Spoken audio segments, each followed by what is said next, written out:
반만년 유구한 역사, 선조들이 남긴 소중한 문화유산, 국보, 사적, 보물, 문화재 자료, 민속 자료, 기념물 다 만나보자. 본격 수집형 역사 여행 톡톡문화유산 도감 지금 시작합니다. 최초의 수식어에 빛나는 인천. 이른 아침 인천 최초의 근대식 공원 자유공원에 왔습니다. 그곳에서 만난 정체불명의 여인. 저게 혹시 누구신가요? 네, 안녕하세요. 역사의 이야기를 더하는 히스토리텔러 역사해설가 안지영입니다. 반갑습니다. 어려운 역사를 더욱 쉽고 재미있게 전하는 해설사계의 미스코리아. 부드럽고 침착한 해설. 여기서 좀 깨알 상식을 좀 말씀을 드리고 싶은데 우리가 아는 거랑 한번 맞춰보면 좋을 것 같거든요. 때로는 따꼼하게. 괜찮은 거예요? 정신 챙기셔야지. 14년차 역사 해설사 안지영 선생님 반갑습니다. 최초의 도시 인천. 활력 넘치는 인천. 인천에서 만나는 1호 문화유산들. 지금 만나러 갑니다. 그나저나 선생님, 오늘 여기서 보자고 한 이유가 뭘까요? 네, 당연히 이유가 있습니다. 2024년 첫 선을 보이게 된 톡톡 문화유산 도감. 처음 소개해드릴 거는 최초라는 수식어가 가장 잘 어울리는 인천광역시의 1호 문화유산을 소개해드리려고 합니다. 그런데 잠깐 빠밤 질문 하나 하겠습니다. 혹시 문화재와 문화유산의 차이점 PD님 알고 계신가요? 모르시나요? 모르시면 안 되는데 이제부터는 관심을 갖고 살펴보셔야 될 것 같아요. 문화재하고 문화유산은 원래는 구별 없이 쓰이는 단어였는데 문화재라는 단어가 뒤에 붙는 이 재라는 글자가 너무 우리 문화유산들을 재물, 이런 물건적인 것으로 취급하게 한다는 그런 느낌이 조금 들고 이게 일제강점기 때 만들어진 단어라서 적합하지 않다고 평가를 하기도 해요. 이제는 이거를 다 두루두루 아우를 수 있는 문화유산이라는 단어를 쓰자. 이제 여러분들도 우리 코너 이름과 같이 문화재보다는 문화유산이라는 표현으로 불러주시면 좋을 것 같습니다. 이제 아셨죠? 잘하셨어요. 그럼 이제 첫 번째 문화유산 수집하기 위해서 한번 출발해 보겠습니다. 네, 이곳은 인천의 모산이자 인천의 고대 문명이 탄생한 곳, 바로 문학산입니다. 제가 이쪽에 지금 왜 왔냐면 저희가 오늘 찾아야 되는 첫 번째 문화유산도 여기 안쪽에 있기도 하고 고대 국가가 시작된 곳이기 때문에 그런데 미추홀이라는 단어를 말씀을 드려볼게요. 미추홀이라고 하면 백제가 생각이 나셔야 되고 삼국시대 당시에 이 지역 일대를 부르는 이름이 미추홀이었다고 되어 있습니다. 그래서 우리가 백제 개국을 한 사람을 떠올려 보면 온조하고 형이었던 비류가 있어요. 우리가 일반적으로 알고 있는 백제는 온조의 백제고 여기는 비류의 백제였는데 여기가 아마도 처음에 그 왕조를 건설했었던 지역으로 보고 있고요. 그 역사성이 있다라는 것들이 유적이나 유물들, 자료들이 발견되고 있기 때문에 2018년에 남구에서 미추홀구라는 역사성을 가지고 있는 이름으로 명칭 변경까지 됐습니다. 추운 날씨에 등산이라니. 열정이 참 대단한데요. 괜찮으시죠? 저도 괜찮아요. 숨을 조금 크게 쉬고 있을 뿐이에요. 네. 영차. 열심히 오르다 보니 갈림길이 나옵니다. 익숙한 듯 갈림길로 빠지는 안지영 선생님. 네, 도착했습니다. 지금 제 뒤쪽에 언덕배기 저것이 바로 이 산성입니다. 문학산성인데 이걸 보려고 지금 여기까지 올라왔거든요. 이 문학산성이 오늘 제가 소개해 드리려고 하는 인천시 기념물 1호입니다. 원래 아마 여기에 정말 초창기에 비류백제였던 산성이 있었다면 처음 버전은 흙으로 쌓은 거였을 거예요. 그 위에 왕조가 바뀌게 되면서 여러 시대에 걸쳐서 계속 석성이 쌓였다라고 보시면 될 것 같아요. 흙을 발로 이렇게 밟아가지고 돌처럼 단단하게 만드는 기술을 가지고 있었어요. 이거 판축법이라고 하는데 그래서 지금 남아있는 백제 유적지들은 토성이라는 이름을 갖고 있는 게 많습니다. 몽촌 토성이나 풍납 토성이나 또 우리가 그 고대 국가 시절의 흔적을 찾아볼 수 있다는 점에서는 좀 의미 있는 곳이 아닐까 생각을 해봅니다. 문학산에서 내려다본 도심. 비류가 왔을 때는 이곳이 모두 바다였다는데요.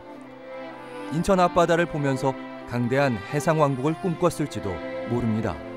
짧은 역사지만 인천에서 최초로 발생한 고대 문명, 그리고 그 산물인 문학산성. 그러한 의미에서 문학산성은 인천광역시 기념물 1호로 충분해 보입니다.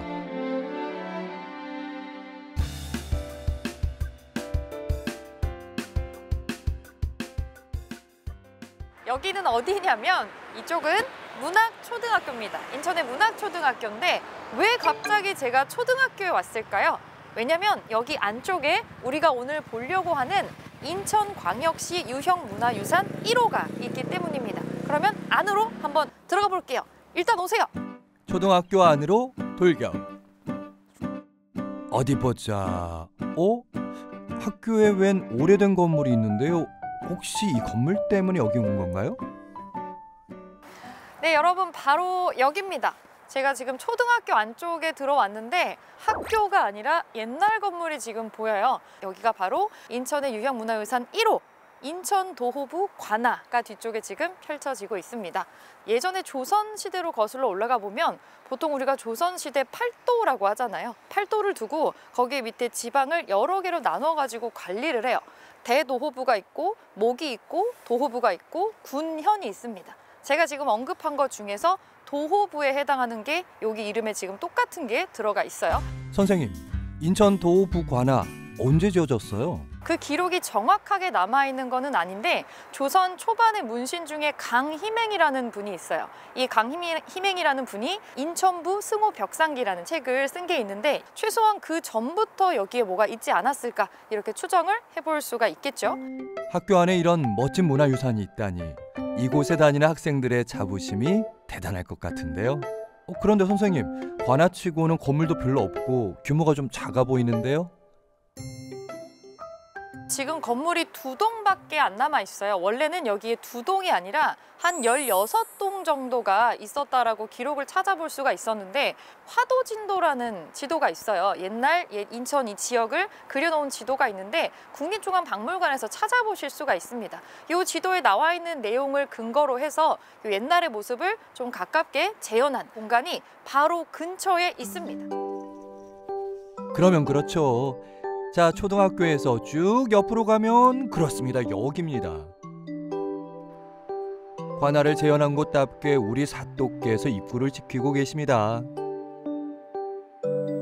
이야, 이렇게 보니까 확실히 관아스럽네요. 여기서 좀 깨알 상식을 좀 말씀을 드리고 싶은데 우리가 아는 거랑 한번 맞춰보면 좋을 것 같거든요. 우리가 사또날이라고도 하고 사극에 보면 사또마님이라고도 하는데 이게 어느 정도로 높은 관직인지 어떤 차이가 있는지 혹시 알고 계시나요? 피디님 아세요? 네, 모르겠죠. 모르겠지. 또 도리도리 나왔는데 무슨 차이가 있냐면 사실은 이 사또라는 이 직책은 별로 낮은 직책이 아니에요. 우리가 옛날에 이 공무원에도 품계가 있어요. 총 9개로 또 나누기도 하고 이걸 또 상계, 하계로 나누기도 하는데 정상품이면 굉장히 높은 거거든요. 이 정상품 위로 올라가시는 분들, 이런 분들 또 당상관이라 그래요. 당상관 정도의 품계를 가지고 있는 사람들이 이 고을 수령으로 내려와서 사또 직함을 받는다면 이거는 마님이라고 부를 수가 있고 조금 작은 고을에서 사또를 맡는다면 이제 나리라고 하는 거죠. 그러니까 생각보다 그렇게 직책이 그렇게 낮지 않았어요. 나리와 마님의 차이, 여러분도 꼭 기억하세요. 자, 사또 마님 만나러 관아로 들어갑니다. 선생님, 근데 관아에는 사또 말고 또 누가 있을까요? 이 중문 양쪽으로 조그만하게 딸린 방들이 있어요. 여기 약간 숙소 같다고 지금 생각하셨을 텐데 진짜 숙소가 맞고요. 사또가 일을 한다면 이걸 도와주는 하급 관리들이 붙게 됩니다. 이게 총 6종류가 있고요. 그래서 육방관직이라고 부릅니다. 이 육방의 숙소라고 보시면 됩니다. 근데 머릿속에 떠오르는 이방이라는 이름도 있고 아전이라고도 들어본 적 있으시죠? 실제로는 육방관직 전체를 우리가 아전이라고 해도 돼요. 왜냐하면 관아 앞에 서 있는 사람이라는 뜻이어서 아전이기 때문에 아전이 반드시 이방만 가리킨다. 이거는 아닙니다. 조선시대 동안 이곳 인천 도호부 관아에는 총 355명의 사또가 부임하였다고 전해집니다. 지역의 중심에 세워졌던 관아. 인천 도호부 관아가 문학동에 있다는 건 개항 이전까지 인천의 중심지가 바로 이곳이었음을 증명합니다. 이러한 이유로 인천 도호부 관아는 인천광역시 유형문화유산 1호로 손색이 없어 보입니다.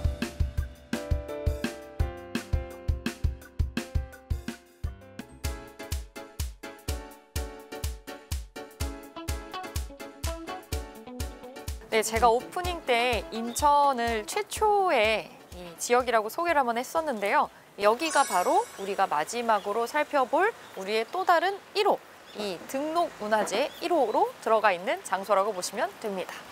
그럼 선생님, 네. 문화재랑 등록문화재는 별개인 건가요? 별개입니다. 다르죠. 드디어 질문을 해주시는 우리 PD님. 이제 좀 관심이 생기신 것 같은데 이 문화재가 있고 등록문화재가 있어요. 등록문화재라는 거는 수많은 문화재 중에서도 근대문화유산을 골라서 선정하는 거를 얘기를 합니다. 그럼 여기가 어떤 등록문화재로서 가치가 있는지 한번 가까이 올라가서 살펴보도록 하겠습니다. 이야, 정문부터 느껴지는 대저택의 기운. 대저택이라 그런지 집까지 가는 길도 꽤 깁니다. 그렇게 조심조심 오르고 나니 와, 집이 엄청 큰데요. 인천 시민 애집이라. 도대체 누가 사는 집이죠? 네, 여러분 안지영의 문학살롱에 오신 여러분 환영합니다. 여러분들이 아마 역사도 궁금하고 문화적인 것도 즐기고 싶고 하다고 하면 그런 이색적인 체험을 할 수 있는 장소로 여기 인천 시민의 집을 방문을 해보시는 것도 정말 좋으실 것 같습니다. 갑자기 리포터가 되신 것 같은데요. 조용히 하세요. 컨셉입니다.